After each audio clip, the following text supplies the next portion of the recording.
Increase your sales with authentic selling. Hi, everyone. Welcome back to another episode of Rapid Subconscious Reprogramming Community. Thank you for being here.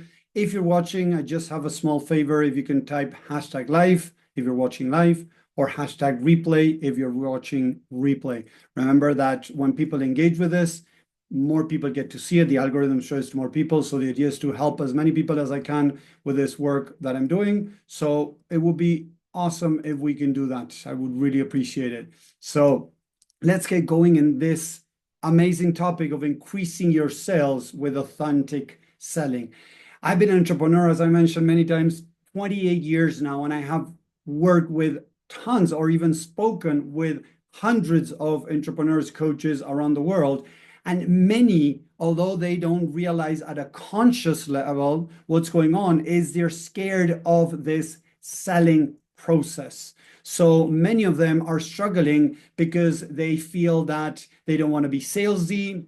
They don't want to sound, pushy or manipulate people. So one of the things that I help people with, mostly conscious entrepreneurs, holistic entrepreneurs, spiritual entrepreneurs, because they're not in there just for the money. They want to really create an impact. They want to serve others, and money is a byproduct of what they're doing. That is really important to understand.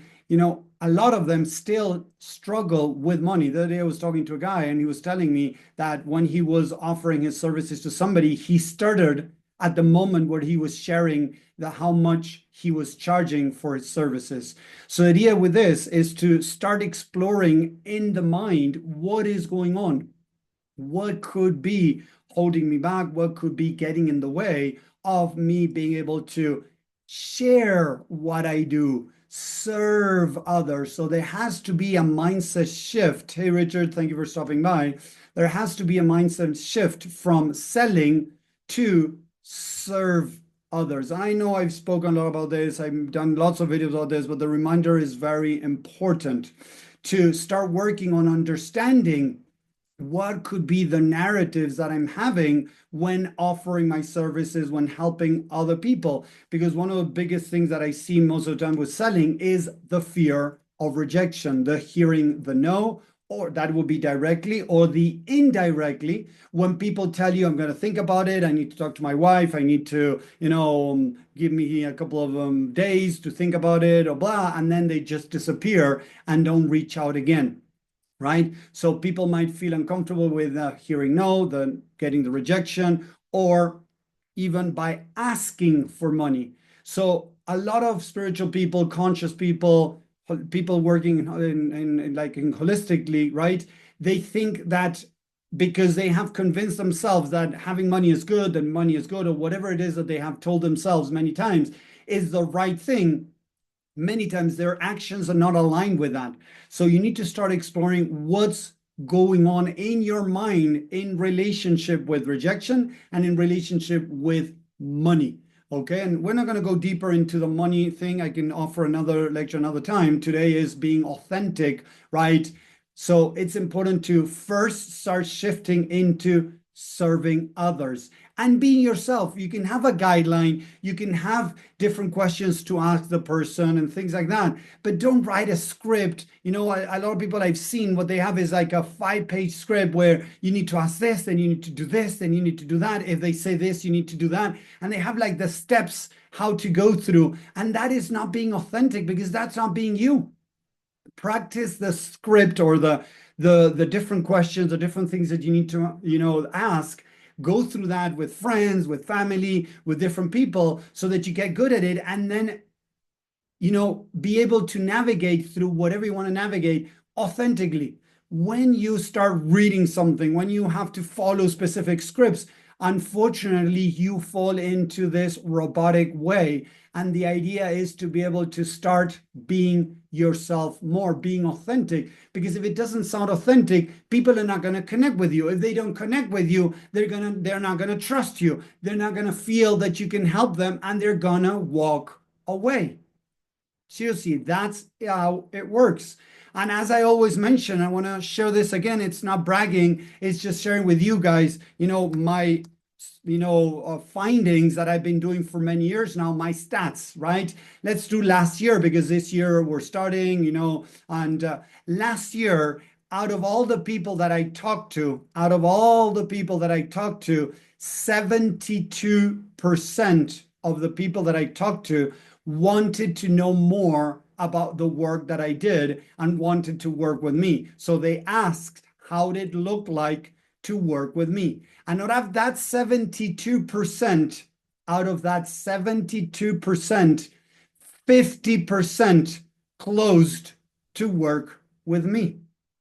So what I'm trying to share here is I have been able to show myself authentic, build that connection, serve others, and still be able to close people. Because a lot of people think that they need the script to be able to close people. They need to manipulate, they need to push, they need to do blah to close people. No, I've been able to build a successful business by just serving others, staying authentic, being me, and just helping others. Yes, I have specific words that I use, keywords that I use in the conversation to help people, want to work with me. But that doesn't mean that I manipulate them. That doesn't mean that I'm pushing or anything. I'm just being authentic myself, sharing what I do with others, helping them understand how the mind works and how this work can help them. And I give them value. If I'm talking with somebody, I'm in a discovery call, and I've said this many times, discovery calls have to be discovery calls. Don't make them sell calls until the person turns it into a sale call, right? A discovery call is about understanding where the person is, giving them insight and some tools that can help them start understanding better what's going on and how to start making changes. The biggest thing that I do in a discovery call, I tell people that they need to start connecting with their emotions, mostly their negative ones. They need to start asking themselves, how do I feel? Why do I feel this? And how does this make me feel about myself? So imagine a person comes to me that is procrastinating, is not doing the work that they need to do to scale their business, to grow their business, right? So I start with, okay, do you know what procrastination is? And they're like, yeah, Tommy, procrastination is not doing what I need to do. Perfect, correct. But now, do you know why you're doing it? And normally they say, I have no idea, right? And they try different things, like breaking things into smaller pieces. They tried maybe, I don't know, having a to-do list, prioritizing and things like that, but nothing seems to work. So I tell them, you see that nothing seems to work because unfortunately, you're not being able to do what you need to do, right? Exactly. So it has nothing to do with what you're doing. It's what you're not doing. And they're like, what? So I start creating some type of curiosity of wanting to know more. So I tell them, did you really know that procrastination is a protective mechanism of the mind?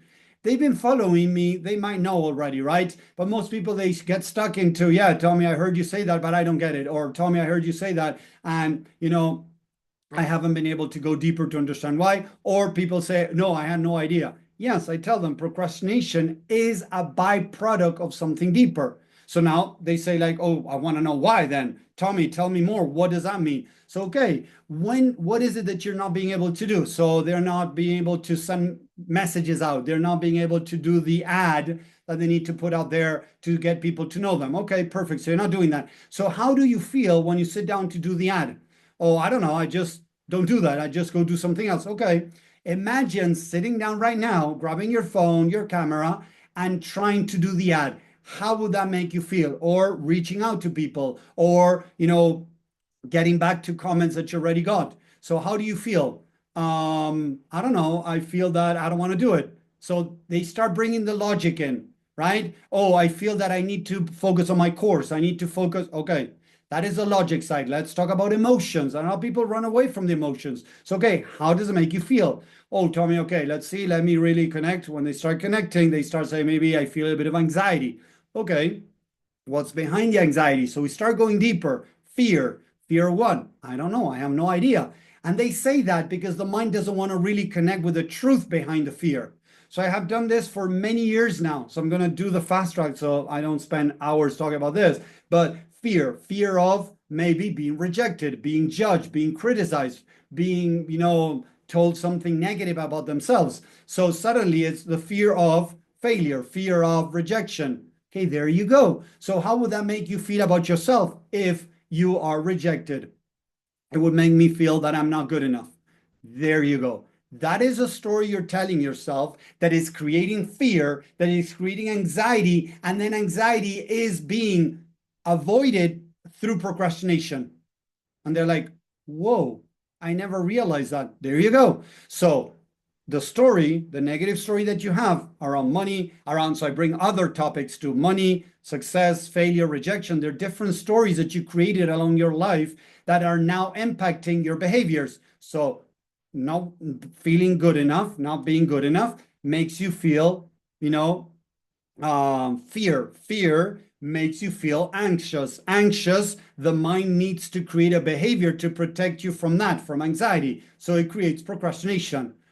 Oh, I never thought about that, or I never realized that. So when you help them with that, and I didn't solve their entire problem, I gave them a really good idea of what's going on. Now they can start really building connection with me, seeing me as authority, right?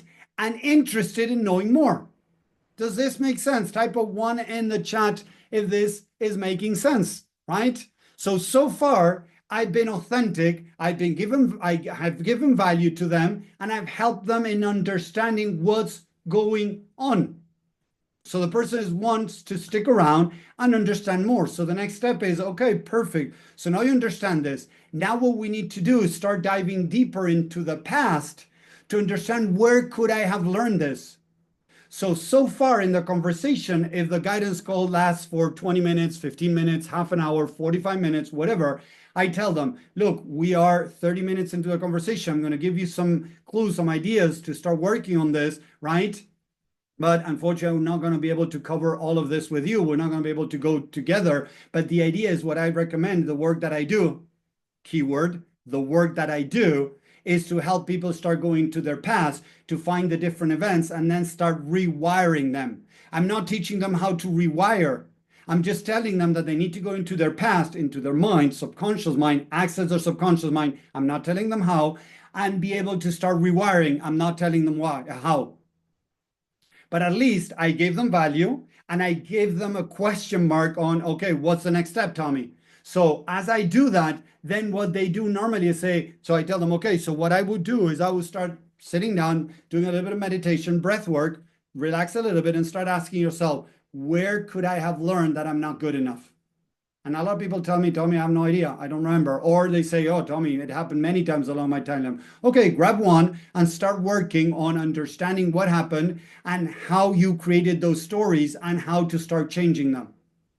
Oh, so now they say, whoa, Tommy, now it makes total sense. I tell them, have you done this in the past? No, I've never done this. So you see, you tried many things, but unfortunately, you never tackled how the mind works correctly. That's why you haven't been able to make a change. Boom, more authority, more respect, more trust. And now suddenly they say, Tommy, I want to know more about working with you because I want to overcome the procrastination. Yes, of course, Larry. Glad that you're asking. If you want, I can share with you how this looks like working with me so we can do it together and I can help you reprogram the mind faster. So they say, yeah, of course, Tommy, tell me. Boom. So I transitioned from a guidance call very authentically being me without pushing, without manipulating, just giving them information, good information for them to really be interested in asking about working with me. So did that sound authentic? Please type in the chat. Did that really sound authentic or no? Did that sound salesy? Did that sound pushy? Did that sound manipulating? Type a yes or a no in the chat. Yes, authentic. No, if it wasn't authentic, and I'm okay with that. Okay, yes, there we go. So the idea is to really be able to connect with that authenticity of who you are, right? Share that with others, and the people that are meant to work with you, that resonate with you, are going to be willing to work with you. And I have people that say, Tommy, you know what? The way you work, I don't feel that this is the right way. Okay, that's fine. That person is not meant to work with you. Not everybody is meant to work with you. This is important to understand. A lot of people think that, when I start talking to people, I need to get most people to want to work with me. No. To give you an idea, look, to give you an idea, and this is not 100% accurate, right? It has some, kind of it could have some mistakes, okay? But to give you an idea, last year, I might have sent around 8,900 messages, whether it is nurturing messages, whether it is new messages on social media. That doesn't include the emails that I send. I send to a person, to a lead, to a possible person that wants to work with me, a message, an email every 3 days. Okay? So a person receives in a month 10 emails. In a year, let's put 120 emails per person. So imagine if I have a 5,000 person, 5,000 email list times 120, we got 600,000 messages. 600,000 messages sent last year, plus the ones on social media that are much less, that we're talking about nearly 9,000 messages. Out of those, I had, okay, 1% of those people more or less booking calls with me. This is important to understand the numbers, because a lot of people think that because you talk to a lot of people are going to work with you. It doesn't work like that. You might talk to 100 people a day, and out of those 100, maybe you're going to get 5 that are going to book calls with you. Out of those 5, maybe 10 to 20% maybe will want to work with you, or will close to work with you at the beginning when you're starting. So it's very frustrating at the beginning. When I started talking to 50, 100 people, and I didn't close anyone. When I started changing my strategy and I was much more authentic, I was much more me, I was able to talk to 30, 40 people, and I got the first person to work with me. So out of 30 people, I had 1 person wanting to work with me. Then that turned into, out of the next 40, 30 people, 2 people wanted to work with me. Then 3 people wanted to work with me. Now, as I mentioned, I have more or less, as I was saying, 50% of the people that say that want to work with me close. And in total, with the people that I talked to, I had more or less last year, 36% close rate. So of all the people that I had a call with them, I closed 36. That is a good number for the market. Normally, we're talking about 20% close rate. And when you're starting, it might be 0, then it might be 5%, then it might be 10%, and it's going to start scaling. When I started, seriously, look at this. When I started my first year, I had, seriously, 2% close rate. 2% closing. It was very discouraging, very discouraging. But then next year, I had 16% close rate. Next year, I had 26% close rate. Then I had 35. Then I had a really good year, 2023, after COVID, cryptocurrency growing, people wanted to do trading, a lot of people having money and wanting to invest in themselves. I had a 55% close rate. And then it went down the next year, 2024, that it was a harder year for the US and around the world, economical crisis and things like that. It went a bit down, and it went to 36% close rate. Okay, it went down, yes. Did it have to do so much with me? No, it had to do with more people having less availability of money to invest in themselves. So 2002 was a really good year because of, COVID, 2003, sorry, 2003. Yes, after COVID, people had more money, people had saved, they didn't go on vacations, all the things that we know that happen in the world. People had money and were able to invest in themselves. Then after that, with the economical crisis and everything, people started finding more difficult being able to invest. So again, the more authentic you are, the more you are you, the more you're going to attract and get the people that are interested in working with you because of you, right? Of who you are, not who you want to portray to be, not because of manipulation or salesy or pushy tactics. No, I hate that. And I don't teach that. I teach people how to be authentic, and through being authentic, how to be able to get sales, but being themselves. And I believe that that is the way to go, that we really need to work hard on that and stop this nonsense of pushing salesy things, because I don't feel that is the right way to go. Each person can choose whatever they want. I feel that this is the right way to go, and it's been working for me really good, and I'm not going to change it. Yes, I'm tweaking, I'm getting better at it, don't get me wrong, but I'm not going to change this, being authentic and helping people, serving others, because that's what really makes sense for me. So if it makes sense to you, share here in the chat. Let me know if you have any questions. If you like this, share it with others. Comment here. I would love to hear what you got to say about this. If you like this, what do you think? If you tried this, if you tried other tactics, if they worked or not. So thank you very much for watching. I really hope you enjoyed this, and I'll see you next time. Take care. Bye.